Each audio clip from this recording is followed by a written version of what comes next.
আমি দেখি থেকে, তাই না? আচ্ছা, আমি দেখি যে কবিতা, সেখান থেকে বইটি পড়েছে সবাই? সেখান থেকে কোনো প্রশ্ন, কোনো লাইনের মানে বোঝার ক্ষেত্রে অসুবিধা আছে?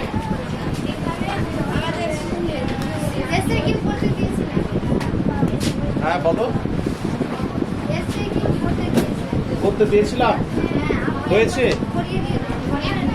আমি বলেছিলাম তো।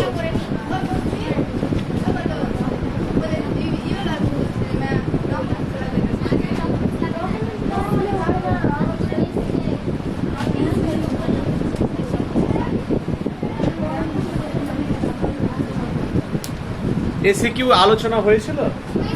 হয়েছিল? আলোচনা হয়নি? আচ্ছা, এসিকিউটা আরো 2-4 মিনিটে প্রথমে আলোচনা করে নিই। করেছো সবাই? তারপরে আমরা 5-এর যে প্রশ্ন উত্তর পর্ব সেটা আলোচনা করব। আচ্ছা, প্রথম প্রশ্ন এসিকিউ। হ্যাঁ, একজন করে। চোখ তো সবুজ চাই, এই পেছনে, চোখ তো সবুজ চাই, কি করেছো? আসনি আগের দিন? বেশ, বলো, বলে ফেলো।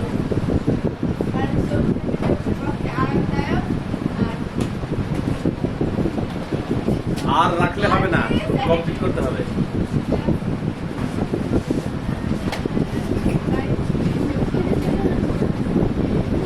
আমরা উত্তরটা লিখবো এইভাবে। দেখো, পরীক্ষাতে আমরা কিন্তু প্রস্তুতি নিয়ে যেতে হবে, থেমে থাকতে হবে না। কারণ বিভিন্ন রং থেকে সবুজ রং ও প্রকৃতি, সবুজ রং ও সবুজ প্রকৃতি আমাদের চোখকে আরাম দেয়। এই লাইনটা লিখতে হবে। প্রস্তুতি নিয়ে যা, পরীক্ষায় এক কলম ধরে থাকবে, ভাববে কি লিখবো চলবে না, প্রস্তুতি নিয়ে যাবে। কি বললাম? কারণ বিভিন্ন রং থেকে সবুজ রং ও সবুজ প্রকৃতি আমাদের চোখকে কি দেয়? আরাম দেয়। এই লাইনটা লিখতেই হবে।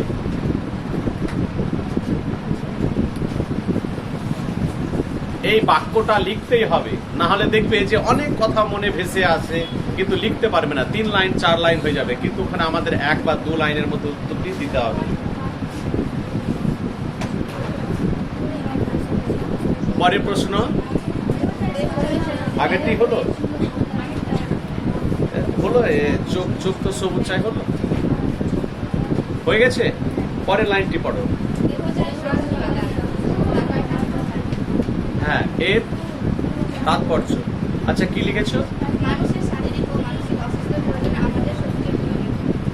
ঠিক। আরো যদি মনে করো যে আরো একটু অন্যভাবে লিখবো, সহজ করে, হ্যাঁ, জেনে রাখা ভালো। লাইনটি একবার আর বলো তো। হ্যাঁ, দেহকে সুস্থ ও সতেজ রাখতে হলে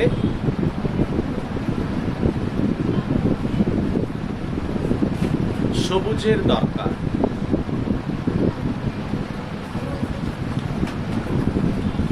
দেহকে সুস্থ ও সতেজ রাখতে হলে সবুজের দরকার।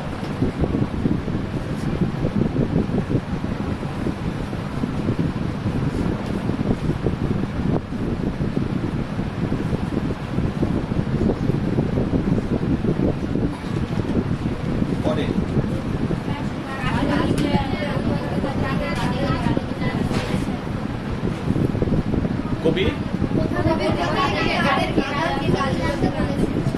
কবি পাঠক সমাজকে উদ্দেশ্য করে বাড়ির আনাচে কানাচে অযত্নে পড়ে থাকা গাছগুলোকে তুলে আনতে বলেছে।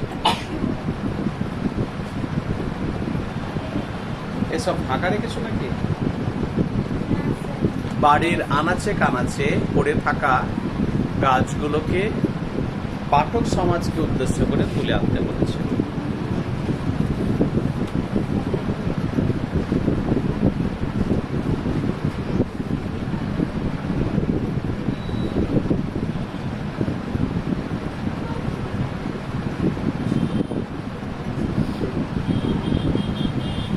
হয়ে গেছে। পরে হ্যাঁ,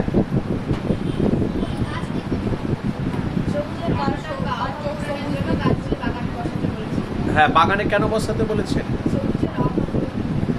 হ্যাঁ, চারিদিকে সবুজ প্রকৃতির বিস্তার ঘটানোর জন্য, ওর সঙ্গে কি আলাদা, চারিদিকে সবুজ প্রকৃতির আজ বিস্তার ঘটানোর জন্য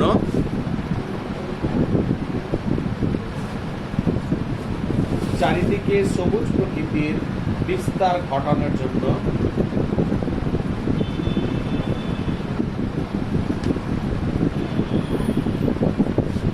গাছগুলোকে বাগানে বসাতে বলেছে।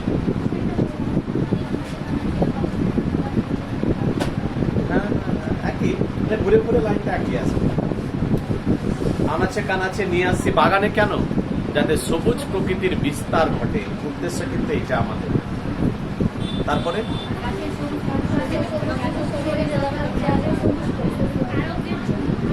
আগের একটি লাইন লিখেছে একই উত্তর, দেহকে সুস্থ ও সতেজ রাখার জন্য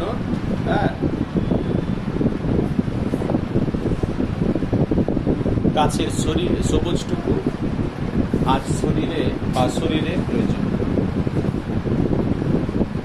দেহকে সুস্থ সতেজ রাখার জন্য গাছের সবুজটুকু শরীরে দরকার। এইটুকু লিখলেই হলো।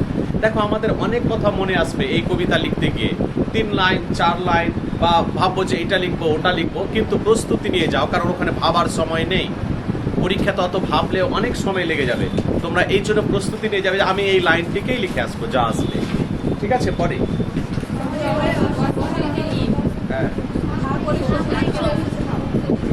শহরের মানুষ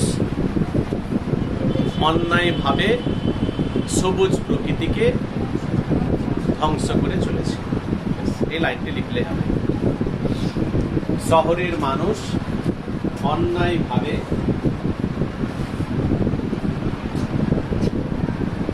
নিজেদের স্বার্থের জন্য সবুজ প্রকৃতিকে বা সবুজ গাছপালাকে আজ ধ্বংস করে চলেছে। এইটুকু লিখলে হবে।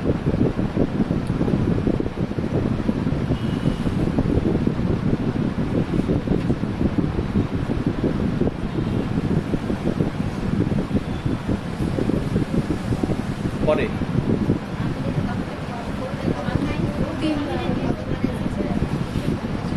আমি দেখি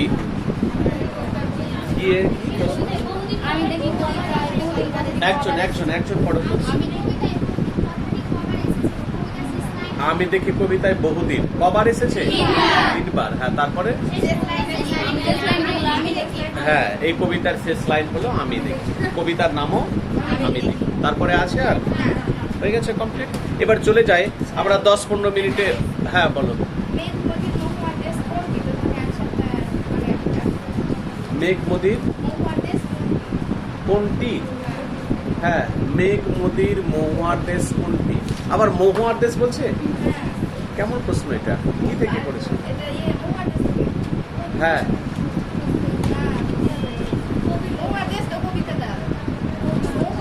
মেঘ মোদির মহুয়া, মেঘ মোদির দেশ কোনটি, এরকম হতো। হ্যাঁ, হয়নি কোশ্চেন। মহুয়ার দেশ, উত্তরটাই হচ্ছে মহুয়ার দেশ। আবার উত্তরটা প্রশ্নের সঙ্গে জুড়ে আছে। দরকার নেই, কোনো লাভ নেই এগুলো নিয়ে আসা। আচ্ছা, পরে এমন মানে প্রশ্ন করে কোনো দরকারই নেই, এরকম টাইপের প্রশ্নই হবে না, বলে রাখি। এইবার আমি দেখি থেকে আমরা কয়েক মিনিটের মধ্যে বড় প্রশ্নটা কমপ্লিট করে নেবো, একবারে খুব কম সময়। চলো লেখো, কোশ্চেনটা বলি।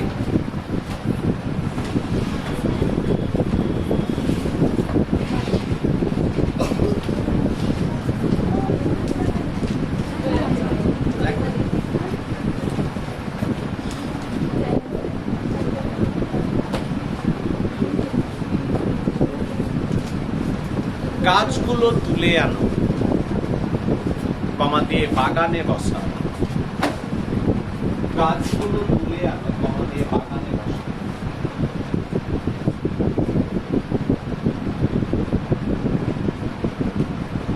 গাছগুলো তুলে আনো, কমা দিয়ে বাগানে বসাও।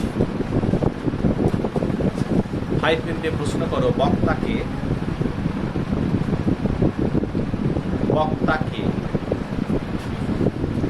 তিনি কেন এই মন্তব্যটি করেছেন?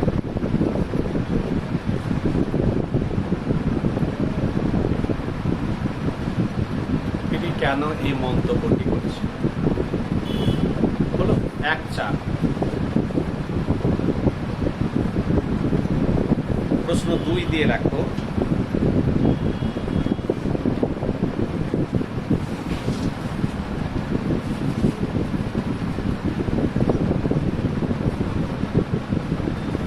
সবুজের অনটন ঘটে, সবুজের অনটন ঘটে। হাইফেন দিয়ে প্রশ্ন করো,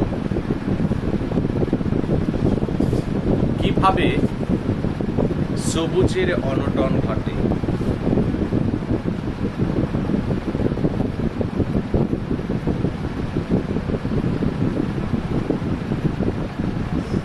ওর সঙ্গে এই অনটন দূর করার জন্য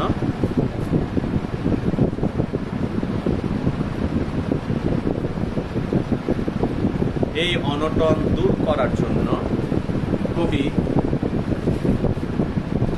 কোন পথ দেখিয়েছেন? এই অনটন দূর করার জন্য কবি কোন পথ দেখিয়েছেন? হলো 2+3। এই ধরনের প্রশ্ন করবে, উত্তরটা শুরু করে নিতে পারো।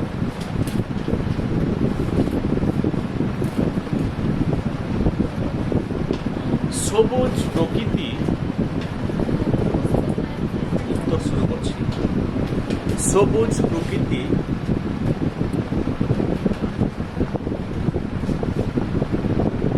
ও মানুষকে নিয়ে লেখা, সবুজ প্রকৃতি ও মানুষকে নিয়ে লেখা কবি শক্তি চট্টোপাধ্যায়ের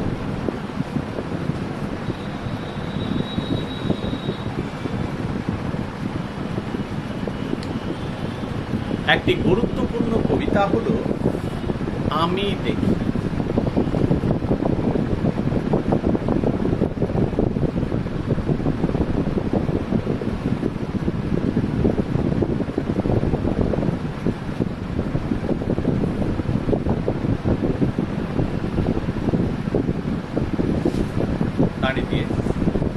এই কবিতায়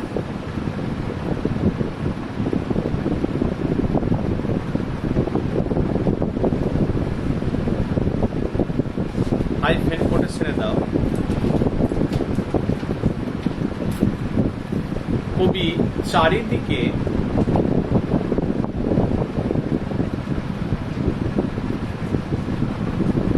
সবুজ প্রকৃতির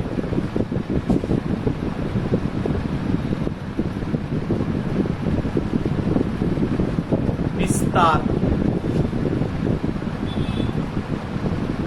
কামনা করেছেন। কোটেশন শেষ করব।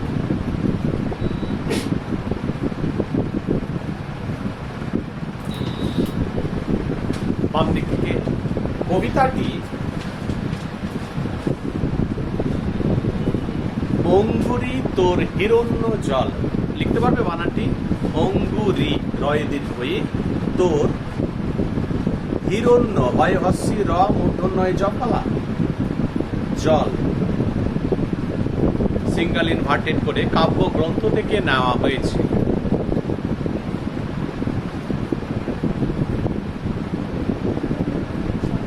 কাব্যগ্রন্থ থেকে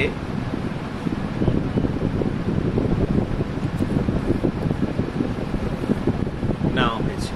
হলো দাঁড়িয়ে পরের পয়েন্ট, মানুষের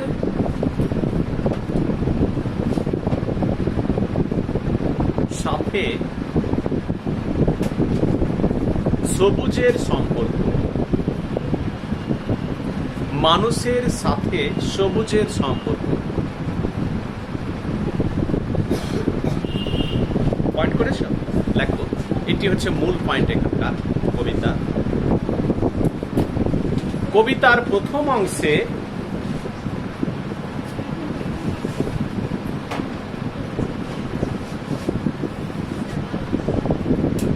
কবি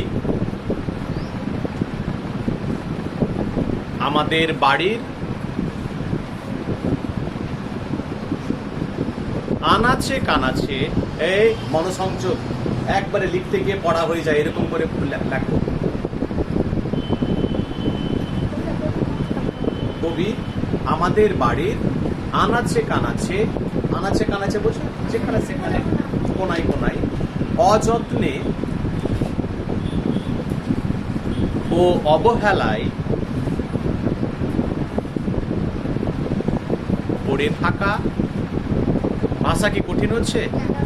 এইভাবে লিখবে, পড়ে থাকা গাছগুলোকে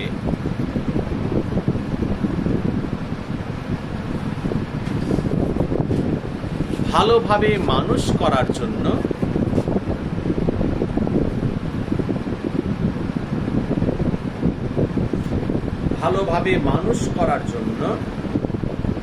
বাগানে বসাতে বলেছেন।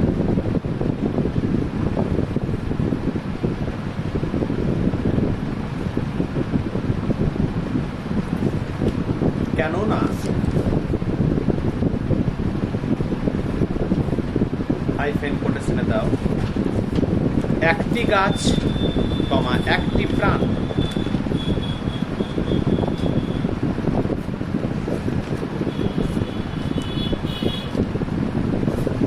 একটি গাছ কমা দিয়ে একটি প্রাণ, দাঁড়িয়ে দাও কোটেশন শেষ করো বাম দিক থেকে।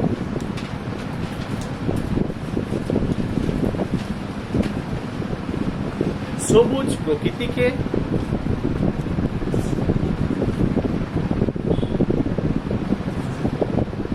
প্রতিনিয়ত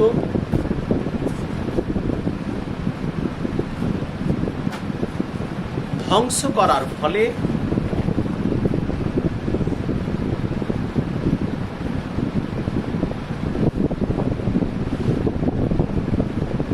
আজ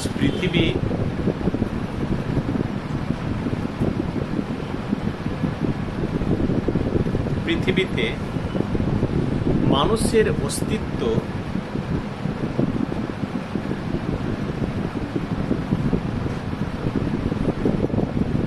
হারিয়ে যেতে বসেছে।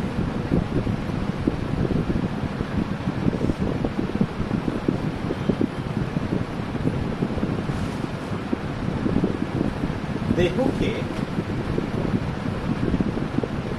হাইফেন কোটেশনে দাও, সুস্থ ও সতেজ রাখার জন্য, দেহকে সুস্থ ও সতেজ রাখার জন্য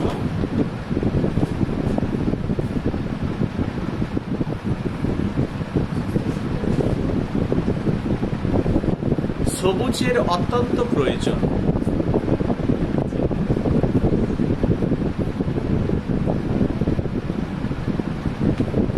সবুজের অত্যন্ত প্রয়োজন।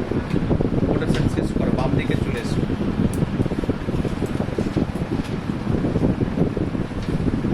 বাম দিক থেকে লেখো, সবুজ গাছপালা ছাড়া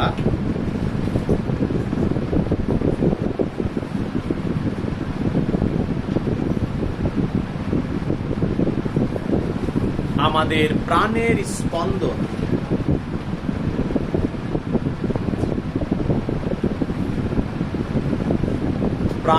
স্পন্দন একেবারে বন্ধ হয়ে যায়।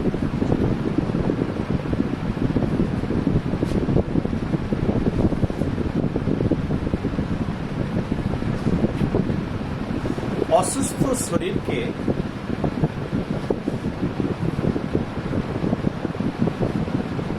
সুস্থ রাখতে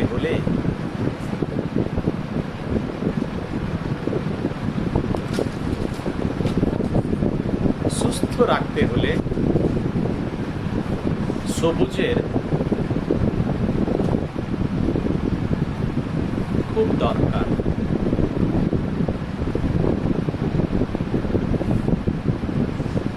পরের পয়েন্ট করবে,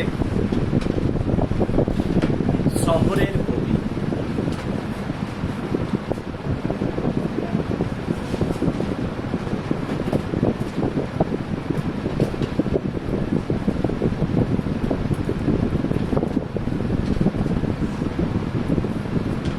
কবি শহরের মানুষ।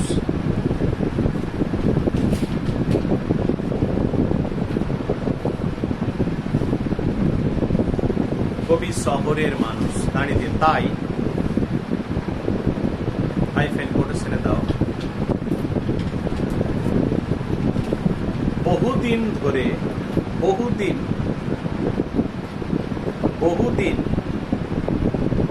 জঙ্গলের সবুজ প্রকৃতিতে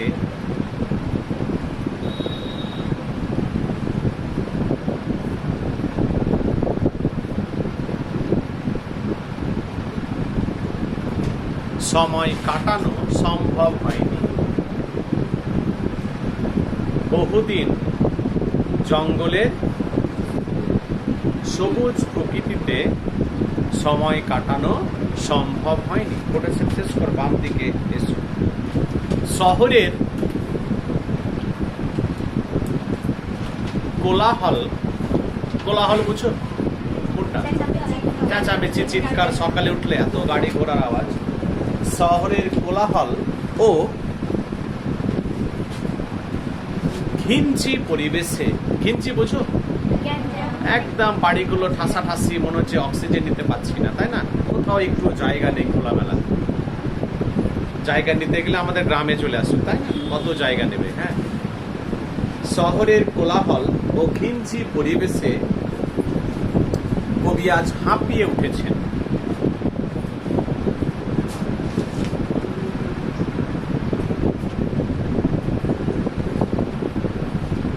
কবি আজ হাঁপিয়ে উঠেছেন।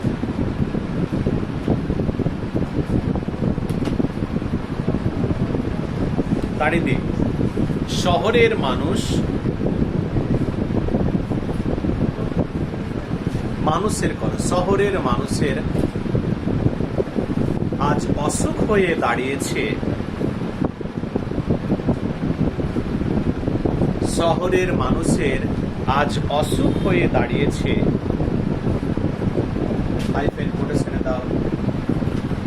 নিজেদের স্বার্থ সিদ্ধির জন্য, নিজেদের স্বার্থ সিদ্ধির জন্য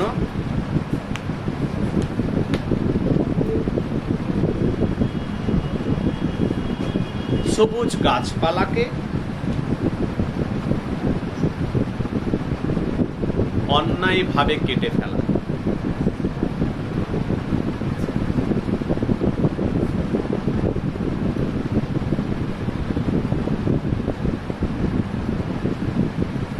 বাম দিকে চলে যাব। ফলে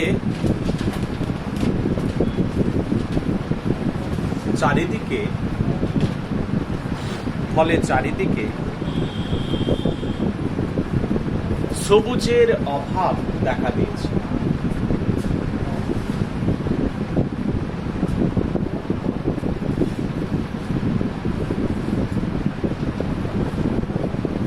চারিদিকে কবির ভাষায় বলা যায়,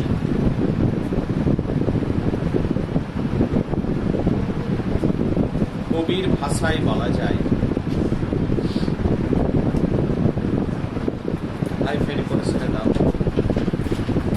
একটা লাইন তোমরা হয়তো শুনেছ অনেকে, দাও ফিরিয়ে সে অরণ্য লহ এ নগর। মানেটা বুঝছো? দাও ফিরিয়ে সে অরণ্য, আমাদের সেই সবুজ প্রকৃতি, অরণ্য, জঙ্গলটাকে ফিরিয়ে দাও। লহ এ নগর, এই যে নগর বা শহর তোমরা তৈরি করছো, এটা নিয়ে নাও। আমরা আমাদের সবুজ প্রকৃতি ঠিক ছিল, তাই না? দেখো আমাদের চারিদিকে আমরা গাছপালাকে, যেখানে সেখানে গাছপালাকে কেটে ফেলে বাড়িঘর তৈরি করছি। বলছে দরকার নেই, যদি ওটাকে ধ্বংস করে মানুষের বসবাসের পক্ষে কঠিন হয়, তাহলে ওটাই আমাদের ভালো ছিল। তোমাদের শহরের দরকার নেই, এটা ফিরিয়ে নিয়ে নাও। দাও ফিরিয়ে সে অরণ্য, দাও দয়াকার ও ফিরিয়ে সে অরণ্য, দুটো লাইন করবে।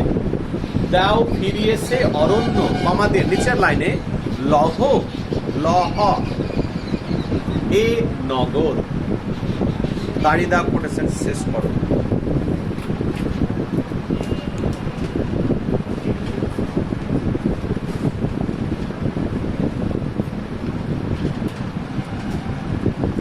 দেখো তারপরে পয়েন্ট করো, আমি দেখি। পরের পয়েন্ট, শেষ পয়েন্ট, আমি দেখি।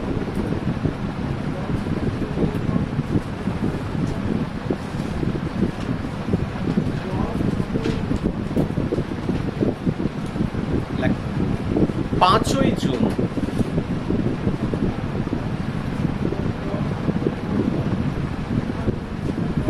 সারা পৃথিবী জুড়ে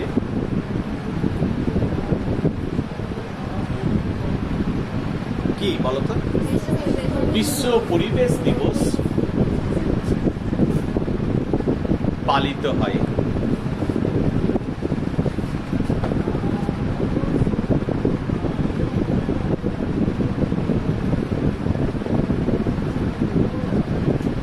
এই দিনে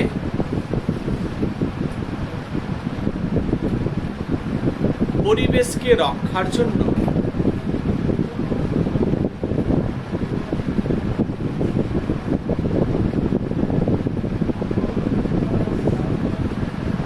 বিভিন্ন অনুষ্ঠান ও বক্তৃতার মাধ্যমে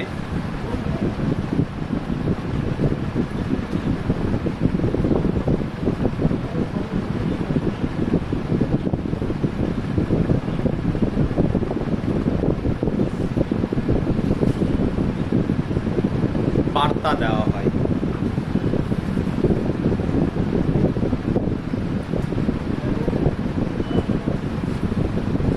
তাড়ি দিয়ে কবিতায় এসেছে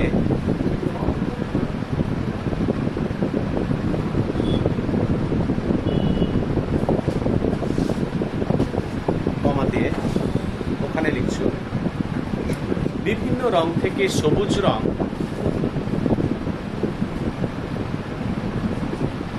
কবিতায় এসেছে কমা দিয়ে বিভিন্ন রং থেকে সবুজ রং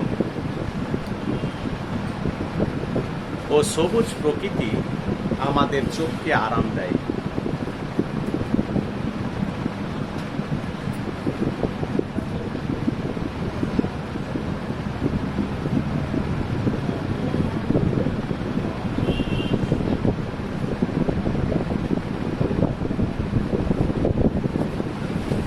তাড়ি দিয়ে আজ মানুষকে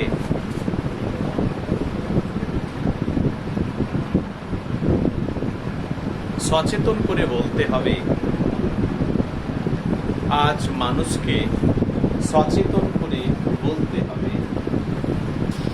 আর বের করে ছেড়ে দাও। হে মানুষ, গাছ কাটিয়া মরুভূমি না ডাকিয়া, দুটো লাইনে করবে। হে মানুষ কমা গাছ কাটিয়া মরুভূমি না ডাকিয়া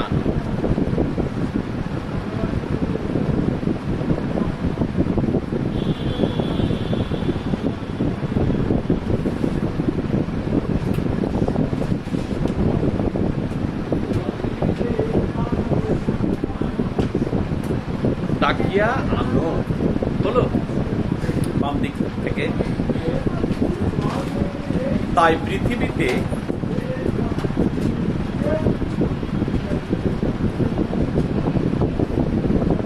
মানুষের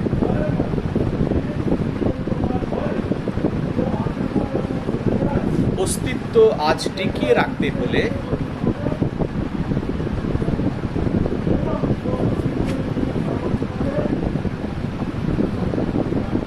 কবি দুচোখ ভরে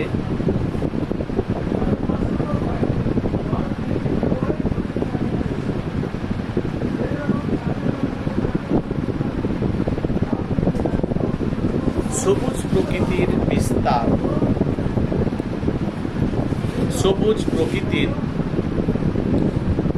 বিস্তার কামনা করেছে।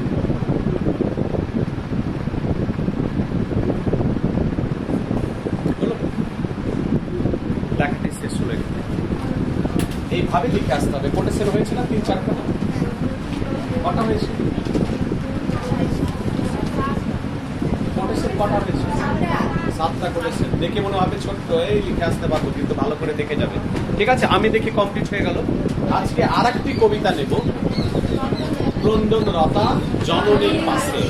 মেয়েদের এত পছন্দের একটা কবিতা, বিশেষ করে ছেলেদের না লাগলেও মেয়েদের কিন্তু ভালো লাগবে। বের করে ক্রন্দনরতা জননীর পাশে। এবং শুধু বের করবে না, একটু পড়ে না নিজের মতো করে। কাপড় আছে, কাপড়। ক্রন্দনরতা জননীর পাশে।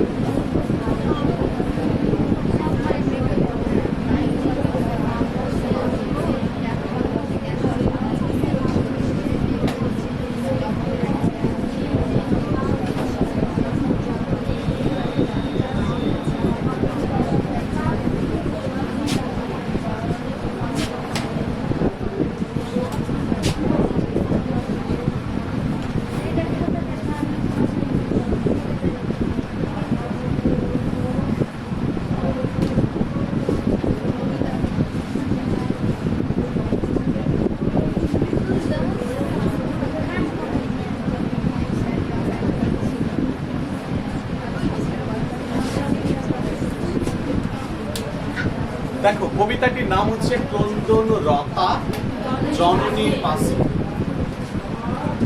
জননী মানে কি? মা, তাই তো? কবিতাটির মানে হচ্ছে এটাই যে যে মা কেঁদে চলেছেন। ক্রন্দন রতা মানে কি? আচ্ছা, মানুষ কখন কাঁদে? যখন কোনো দুঃখ পায়, কষ্ট পায়, বিপদময় অবস্থার মধ্য দিয়ে মানুষ যায়। মা যখন কেঁদে চলেছেন কখন কাঁদে? বিপদময় অবস্থায়। আমাদের উচিত সন্তান হিসেবে সে মায়ের পাশে থাকা, তাই তো? কবিতাটি যখন লেখা হয়, মৃদুল দাশগুপ্ত কবিতাটি লিখছেন। তোমাদের বলে রাখি কবিতাটি কিভাবে লেখা হয়েছে এবং কখন লেখা হয়েছে। 2006-07 সালে, মনে রাখবে। তোমাদের মাধ্যমিক বলি, তোমাদের ডেট অফ বার্থ কত? 2002-03। মানে তোমরা বোধহয় ক্লাস 1-এ পড়ছিলে তখন, নাকি 6-7-এ? কোন ক্লাসে পড়ছিলে? 2006-এ? হ্যাঁ, তোমরা পৃথিবীর মুখ দেখেছো, এটা ঠিক। হ্যাঁ, এবার বলে রাখি 2006-07 সালে তখন আমরা কলকাতায় অলরেডি আমাদের মাস্টার ডিগ্রি কমপ্লিট। তোমরা তারপরে পৃথিবীতে এলে। তো আমাদের মাস্টার ডিগ্রি যখন কমপ্লিট হয়, মনে রাখবে, তোমরা জানো না, সেই সময় আমাদের বাংলার পশ্চিমবঙ্গের মানুষের কাছে একটা কালো দিন এসেছিল। 2006-07 সালে কি ঘটেছিল এই 2006 এবং 7-এর নাগাদ? আমাদের পশ্চিমবঙ্গের কাছে এতটাই কালো দিন যে তৎকালীন মুখ্যমন্ত্রী ছিল বামফ্রন্ট সরকার, তখন ছিল বুদ্ধদেব ভট্টাচার্য। মমতা ব্যানার্জির আগে মুখ্যমন্ত্রীর নাম কি? বুদ্ধদেব ভট্টাচার্য। তখন তার হচ্ছে শাসনকাল বা সরকার। এবং তোমরা মনে রাখবে, হুগলি জেলার একটি জায়গার নাম হচ্ছে সিঙ্গুর। তোমরা প্রায় শুনতে পাবে সিঙ্গুর আন্দোলন। সেখানে কৃষকদের জমি, ফসলের জমি জোর করে একটা শিল্প গোষ্ঠী কেড়ে নিতে চেয়েছিল। তার নাম হচ্ছে টাটা। টাটা গোষ্ঠী নাম শুনেছ? সেই সময় টাটা গোষ্ঠী আমাদের রাজ্যে একটা কারখানা তৈরি করতে চেয়েছিল। সেটা 1 লাখ টাকা দামের যে মারুতি কার, সেটা পাওয়া যাবে, সেখানে উৎপাদন করা হবে, তৈরি করা হবে। কারা চেয়েছিল? টাটা কোম্পানি, ঠিক আছে? সেই জন্য তারা কৃষকদের জমিটা কেড়ে নিতে চেয়েছিল এবং জোর করে। কৃষকরা বলছে তোমরা অন্য জায়গায় করো, কিন্তু না, আমরা এই জায়গাটাতে জমি নেব, এই 100 বিঘা বা 50 বিঘা জায়গা নেব, এখানে আমরা একটা শিল্প কলকারখানা করব। মমতা ব্যানার্জি তখন যে মুখ্যমন্ত্রী ছিল, তার বিরুদ্ধে গিয়ে ওখানে দাঁড়িয়েছিল কৃষকের পাশে এবং কৃষকের সাথে প্রায় 26 দিন মমতা ব্যানার্জি অনশন করেছিল, না খেয়েছিল। আজকে তোমরা দেখছো যে মমতা ব্যানার্জি অত সহজ ছিল না তার যাত্রা। সরকারের বিপক্ষে গিয়ে সব সময় একেবারে অনেক মার খেয়েছে, অনেক কষ্ট সহ্য করতে হয়েছে, তারপরে সে চিফ মিনিস্টার আজকে। মমতা ব্যানার্জি কিন্তু কৃষকদের হয়ে বারবার মুখ্যমন্ত্রী তৎকালীন তাকে কিন্তু বাধা দিয়েছিল, বারবার বাধা দিয়েছিল, না কৃষকদের জমিটা কেন কেড়ে নেওয়া হবে, তোমরা অন্য জায়গায় গিয়ে কলকারখানা করো। বুঝতে পেরেছ? কিন্তু কোনো মতে তারা শুনতে চায়নি। সেই জন্য সেদিন কি করেছিল, সেদিন সরকারের সঙ্গে হাত মিলিয়ে শিল্প গোষ্ঠী যারা কৃষক ছিল তাদের উপর একেবারে অত্যাচার চালিয়েছিল। মানে এমন অর্ডার দিয়েছিল, যারা সামনে আসবে তাদেরকে গুলি করে মেরে দাও। এবং অসংখ্য মানুষ পুলিশের গুলিতে সেদিন মারা যায়। শুধু পুলিশের গুলিতে কেন, মেয়েদের, বাড়ির মহিলাদের মান সম্মান বলে কিছু ছিল না। কিছু গুন্ডা বাহিনী, কিছু দুষ্কৃতী, তারা কি করতো, মেয়েদের তুলে নিয়ে গিয়ে যেখানে সেখানে ভয় দেখিয়ে ফেলে দিত। তোমরা জমি যদি না দাও, তোমাদের মেয়ের সঙ্গে, তোমাদের বোনের সঙ্গে, তোমাদের বাড়ির মেয়েদের সঙ্গে এইভাবে একটা অত্যাচার করা হবে। সেই দিন যারা গুন্ডা শ্রেণীর মানুষ, তারা মেয়েদের তুলে নিয়ে গিয়ে যেখানে সেখানে লাশের মতো করে ফেলে রেখেছিল। এইরকম একটা আমাদের পশ্চিমবঙ্গের ইতিহাসে এরকম একটা কালো দিন বা খারাপ ঘটনা ঘটেছিল। আর এই ঘটনাকে নিয়ে আমাদের যে আজকের যে কবিতাটি ক্রন্দনরতা জননীর পাশে, এই কবিতাটি লেখা হয়েছে।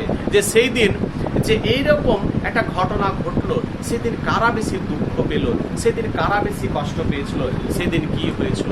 একটা ভাইকে মেরে ফেলা হলো, একটা মেয়েকে বাড়ি থেকে তুলে নিয়ে গিয়ে ফেলে দেওয়া হলো জঙ্গলের মধ্যে।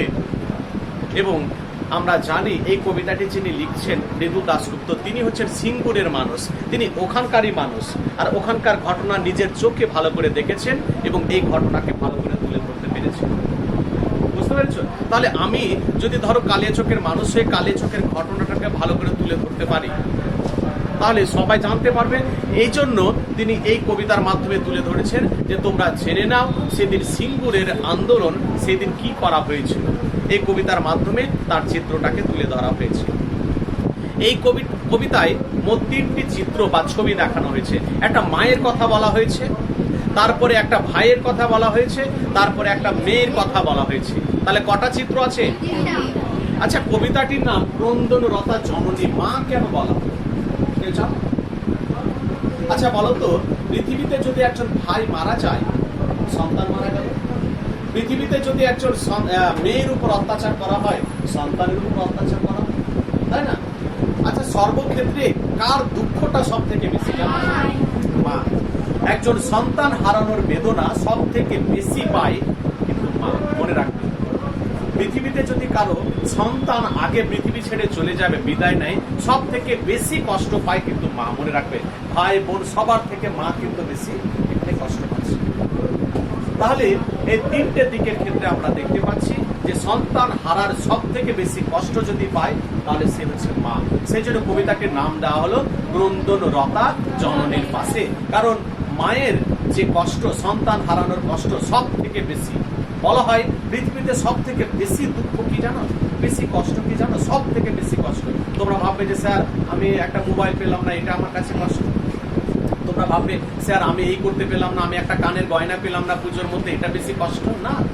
এর থেকে সব থেকে বেশি কষ্ট তোমরা এখন বুঝতে পারবে না, যারা মা, যারা বাড়িতে মা আছে বা বাবা আছে গার্জেনরা, তারা বেশি কষ্ট পায়। যে বাবা মা পৃথিবীতে দেখবে সন্তান বেঁচে আছে, বাবা মা পৃথিবী ছেড়ে চলে যায়, এটা স্বাভাবিক হয় কিনা বলো। কিন্তু সব থেকে বেশি কষ্ট হলো বাবা মা থাকতে যদি সন্তান পৃথিবী থেকে বিদায় নেয়। সব থেকে শ্মশান ঘাটে বলো নিয়ে যেতে বলো বা কবরস্থানে নিয়ে যেতে বলো, সব থেকে বেশি কষ্ট পায় কিন্তু মা আর বাবা। মনে রাখবে, কারণ তারা কখনো চায় না যে আমার আগে আমার সন্তানরা পৃথিবী ছেড়ে চলে যাক। আমরা দেখেছি বাবা বা মা মারা যায়, সন্তানরা নিয়ে যায়, ঠিক আছে, কিন্তু সন্তানকে হারানোর যে কষ্ট সব থেকে বেশি বাবা, আর তার থেকে বেশি মা কিন্তু পায়। কারণ মায়ের সঙ্গে সন্তানের সম্পর্ক সব থেকে বেশি। বুঝতে পেরেছ? তাহলে এই সর্বক্ষেত্রে আমাদের গুরুত্বটা পাচ্ছে কি? মা। কবিতাটি এই জন্য ক্রন্দনরতা জননীর পাশে। কবিতাটি একটু শুরু করুন, কে পড়বে বলো? খুব ভালো কবিতা, 10 মিনিটের মতো লাগবে শেষ করতে। হ্যাঁ, সবাই মনোযোগ দিয়ে শুনো, মনোযোগ দিয়ে শুনলে এক্ষুনি হয়ে যাবে কবিতাটি, এমন কিছু নেই।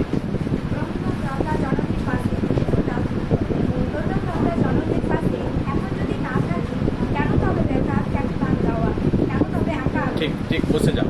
বলছে ক্রন্দনরতা, যে মা কেঁদে চলেছেন। কেন? যে মা বিপদময় অবস্থার মধ্যে আছেন, যে মা অসহায়, যে মা কেঁদে চলেছেন, সে মায়ের পাশে দাঁড়ানোই আমাদের একমাত্র কাজ বা একমাত্র দায়িত্ব। যদি না করি, এখন যদি না থাকি, কখন? কখন? যে মা বিপদময় অবস্থায় পড়ে আছেন, যে মা অসহায়, সেই অবস্থায় মায়ের পাশে থাকা আমাদের সব থেকে বেশি কর্তব্য, একমাত্র কর্তব্য বা দায়িত্ব। এখন যদি না থাকি, সেই সময় যদি মায়ের পাশে আমি না থাকি, কেন তবে লেখা আমরা মাকে নিয়ে আমরা অনেক সময় বলি আমি না একটা মাকে নিয়ে একটা কবিতা লিখেছি, মাকে নিয়ে একটা প্রবন্ধ লিখেছি, প্রবন্ধের নাম দিয়েছি মা, মায়ের গুরুত্ব, জননী, লিখি না আমরা এরকম করে? তাহলে আমরা মাকে নিয়ে যে এত কবিতা লিখি বা রচনা করি, গান লিখি, গান গাওয়া, মাকে নিয়ে অনেক গান আছে দেখতে শুনে, মাকে নিয়ে প্রচুর গান আছে। মা তুমি কত সুন্দর একটা গজল আছে বিখ্যাত, হ্যাঁ, মাকে নিয়ে তারে জমিন পারে সিনেমায় দেখবে একটা গান আছে, তাই না? এই যে মাকে নিয়ে এত গান গাওয়া হয়, মাকে নিয়ে এত লেখালেখি করা হয়, মাকে নিয়ে ছবি আঁকা, হ্যাঁ স্যার। আচ্ছা, এই যে কন্যাশ্রীর ব্যাপারে মৌতুচা আর কে নবনীতা এরা কি কি সমস্যা হচ্ছে রে? পাইনি ওই স্কুলে হয়ে যাবে নাকি?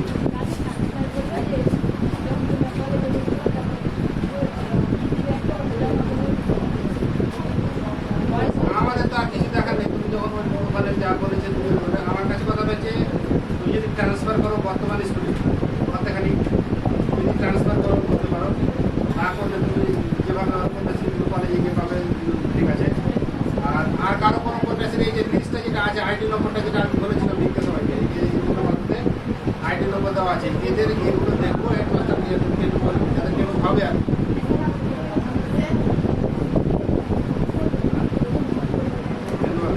আইডি নম্বরটা দিয়েছো এখানে আছে, বলবে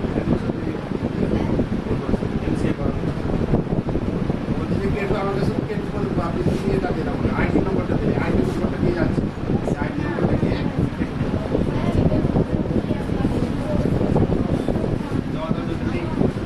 এখন এখানে আছে।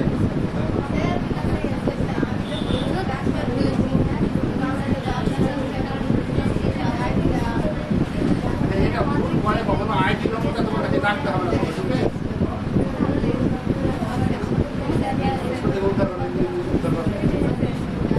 কি হয়েছে না যে হেডমাস্টার কাজ দলে কোনটা করছে কোনটা ছেড়ে দিচ্ছে, যে নূর আর ওই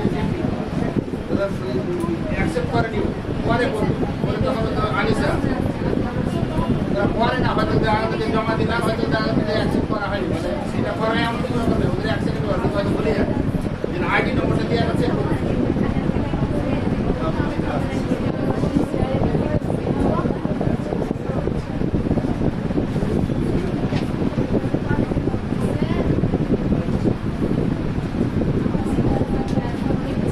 ওই আছে আমার কাছে, আমি একটা ফাইল পেয়ে যাচ্ছি, জমা যদি অফিসে দিয়ে থাকো তো আসি না বলি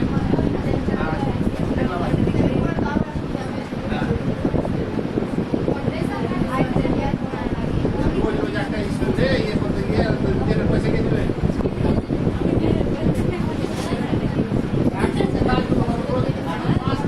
পাঁচটা স্কুলে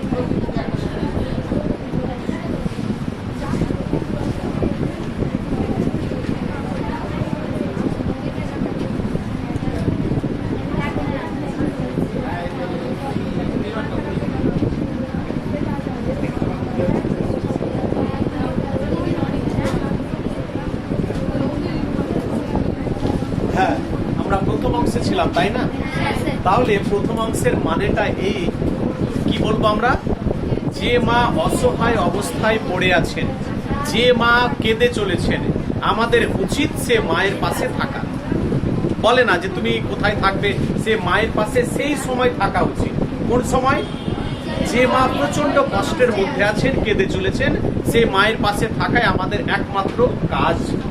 না হলে বলছে এখন যদি না থাকি, যদি সেই সময় মায়ের পাশে না থাকি, তাহলে মাকে নিয়ে যে লেখালেখি করি, মাকে নিয়ে আমরা গান গাই, মায়ের একটা ছবি, মা আর ছেলে বা সন্তানের একটা ছবি এঁকে দিই, তাহলে এইগুলোর কোনো গুরুত্ব নেই। এগুলো কিসের অর্থ নেই, এগুলো তাহলে লোক দেখানো। মানেটা বুঝতে পেরেছো? তাহলে মানেটা কি পেলাম, যে মা বিপদময় অবস্থায় পড়ে আছেন এবং কেঁদে চলেছেন, সে মায়ের পাশে থাকায় আমাদের একমাত্র কাজ বা কর্তব্য। যদি না থাকি, তাহলে মাকে নিয়ে যে লেখালেখি করি, মাকে নিয়ে গান গাই, মাকে নিয়ে ছবি আঁকি, তার কোনো অর্থ বা গুরুত্ব নেই। এগুলো বাইরের শুধু লোক দেখানোই কাজ আমাদের।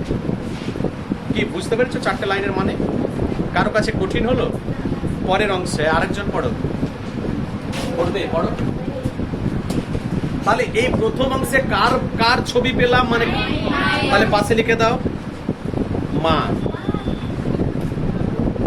পাশে 1 দিয়ে লিখে দাও মা। তাহলে প্রথম অংশে মায়ের কথা পেলাম, পরের অংশে চলে যাচ্ছি।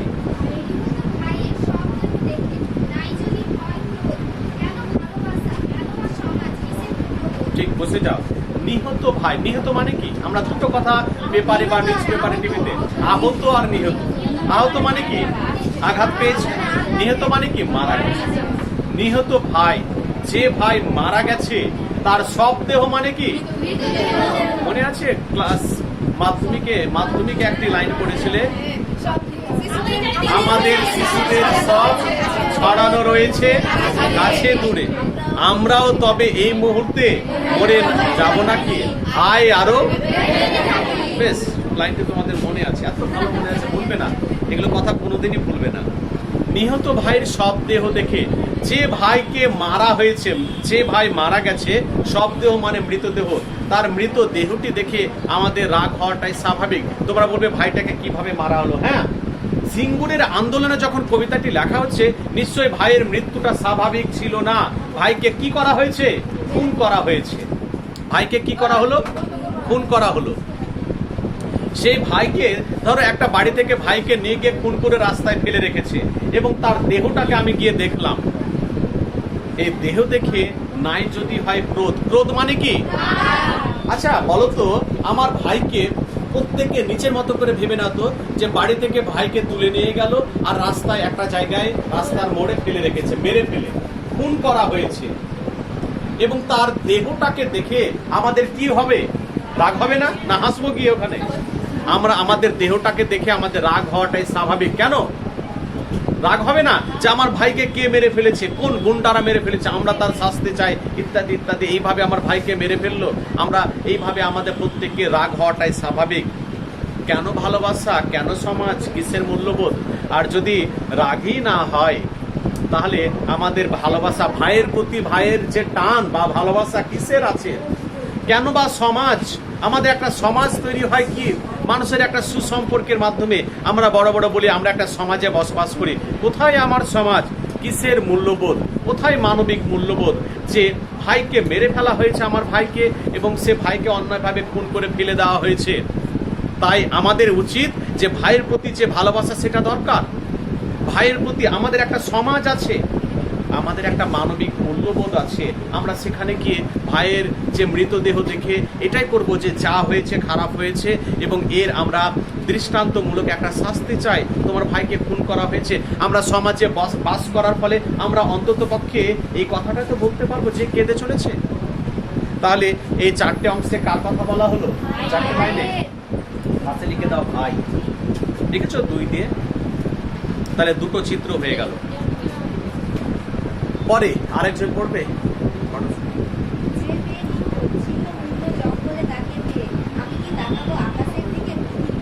ঠিক, যে মেয়ে নিখোঁজ। নিখোঁজ মানে কি? যে মেয়েটিকে খুঁজে পাওয়া যাচ্ছে না, নিখোঁজ। ধরো ছিন্ন ভিন্ন জঙ্গলে তাকে পেয়ে, তাকে এমন অবস্থায় পাওয়া গেল যে ছিন্ন ভিন্ন অবস্থায় মেয়েটিকে জঙ্গলের মধ্যে পাওয়া গেল। বোঝা গেল যে মেয়েটির উপর, জানা গেল মেয়েটির উপর শারীরিক নির্যাতন করা হয়েছে। কোনো গুন্ডা শ্রেণীর মানুষেরা মেয়েটির উপর শারীরিক নির্যাতন করে মেয়েটিকে জঙ্গলে ফেলে দেওয়া হয়েছে। পেলাম এইরকম অবস্থায়, মেয়েটিকে খুঁজে পাওয়া যাচ্ছে না। কোন মেয়েটিকে? বাড়ির একটা মেয়ে, বাড়ির একজন ভাই, বাড়ির একজন মা, তাই না? কোন সময়? সিঙ্গুর আন্দোলনের 2006-07 সালের ঘটনা। যে এইদিকে মা কেঁদে চলেছেন, এইদিকে একজন ভাইকে রাস্তার মাঝখানে ফেলে দিয়ে রেখেছে খুন করে। একটা মেয়েকে খুঁজে পাচ্ছিলাম না, মেয়েটিকে কোথায় পাওয়া গেল? জঙ্গলে পাওয়া গেল, ছিন্ন ভিন্ন অবস্থায়। জানা গেল একদল গুন্ডা শ্রেণীর মানুষেরা বা নিষ্ঠুর মানুষেরা মেয়েটির উপর দৈহিক বা শারীরিক নির্যাতন করে তাকে ফেলে রেখেছে, ছিন্ন ভিন্ন অবস্থায় পাওয়া গেল।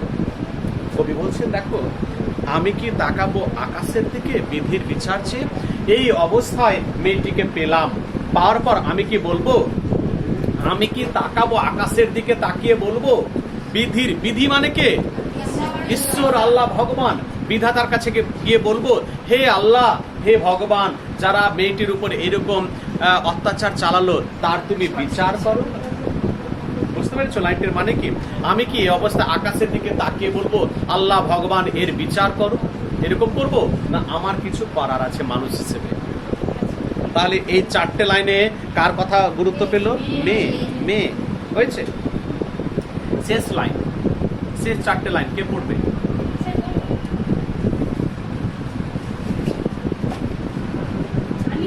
ঠিক একটু একটু করে। আমি তা পারি না। কি বলা হলো? আমি তা পারি না। কবি কি পারেন না?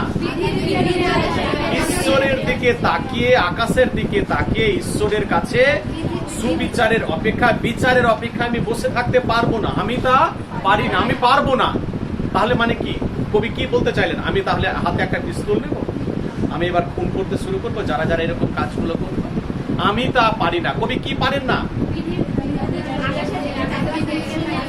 আকাশের দিকে তাকিয়ে ঈশ্বরের কাছে বিচারের অপেক্ষা, কোন দিন বিচার হবে এটা নিয়ে আমি বসে থাকতে পারবো না, আমি তা পারি না।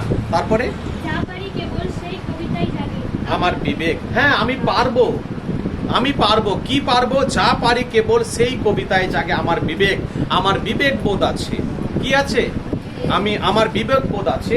আমি লেখার আকারে, কবিতা লেখার আকারে চারিদিকে মানুষকে জানিয়ে দেব যে দেখো সেই দিন সিঙ্গুরের মানুষের উপর, একটা মেয়ের উপর, একটা ভাইকে কিভাবে খুন করা হয়েছে, একটা মা কতটা কষ্ট পেয়েছিল, সেই ঘটনাটা আমি চারিদিকে লেখার মাধ্যমে ছড়িয়ে দিতে পারবো।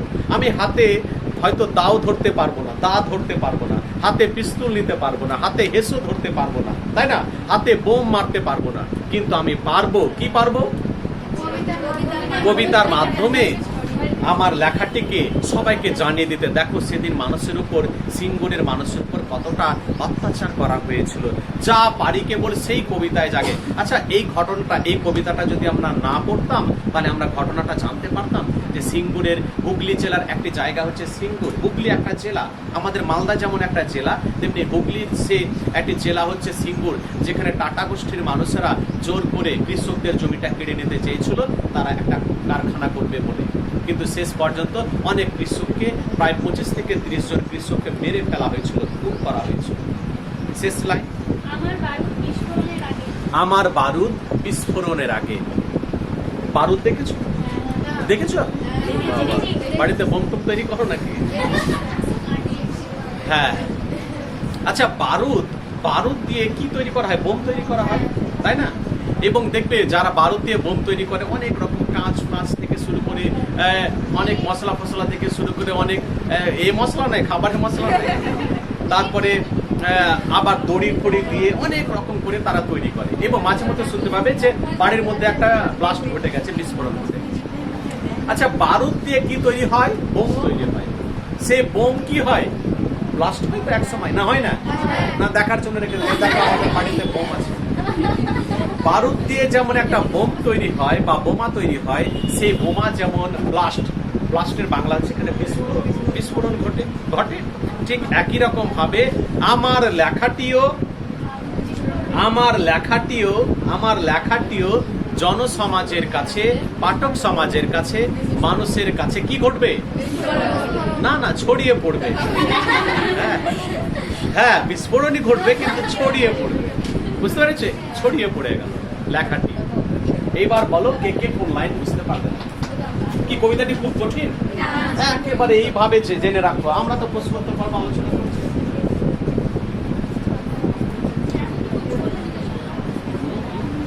হ্যাঁ, ছোট তোমাদের উচ্চ মাধ্যমিকের কবিতাগুলো সব শুধু শিকার করে একটা কবিতা।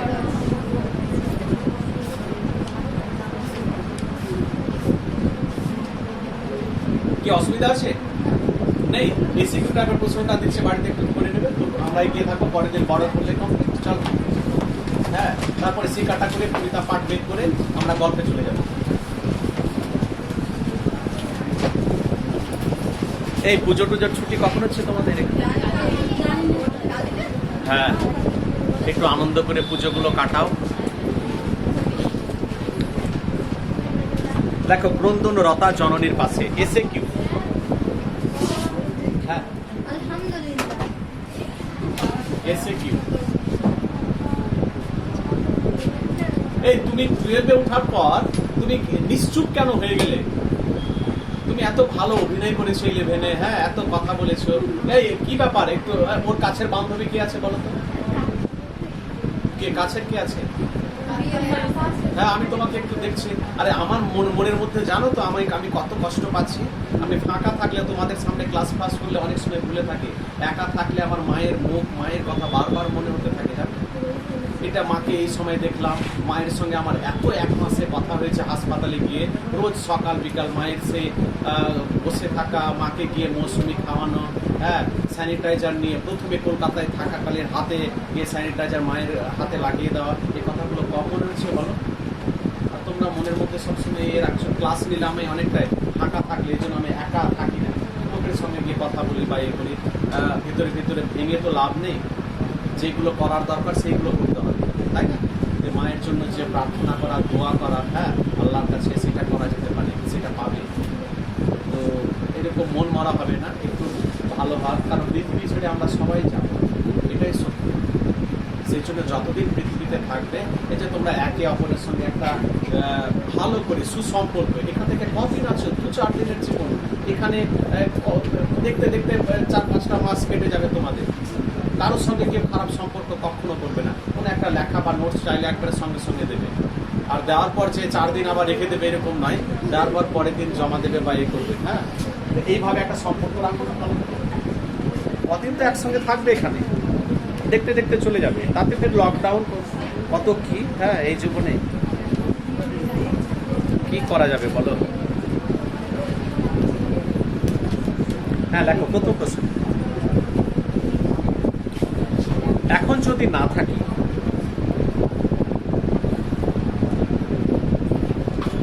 এখন যদি না থাকি, এই ভিডিও চলছে দেখো তো, চলছে লেখো। এখন যদি না থাকি, ভাই ফ্রেন্ডে প্রশ্ন করো। এখন বলতে কোন সময়কে বোঝানো হয়েছে? এখন বলতে কোন সময়কে বোঝানো হয়েছে?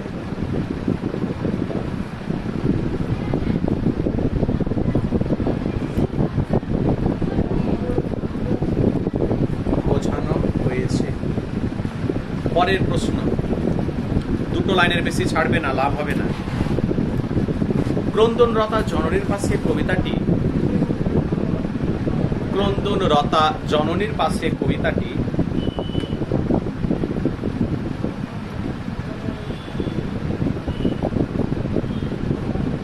কোন প্রেক্ষাপটে রচিত হয়েছে?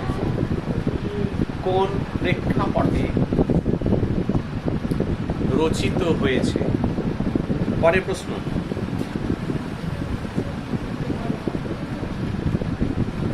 এই কবিতায়, এই বলতে এখানে ক্রন্দনরতা, মনে রাখবে আমি সংক্ষেপে দিলাম। এই কবিতায় মোট কটি চিত্র তুলে ধরা হয়েছে ও কি কি? এই কবিতায় মোট কটি চিত্র তুলে ধরা হয়েছে ও কি কি?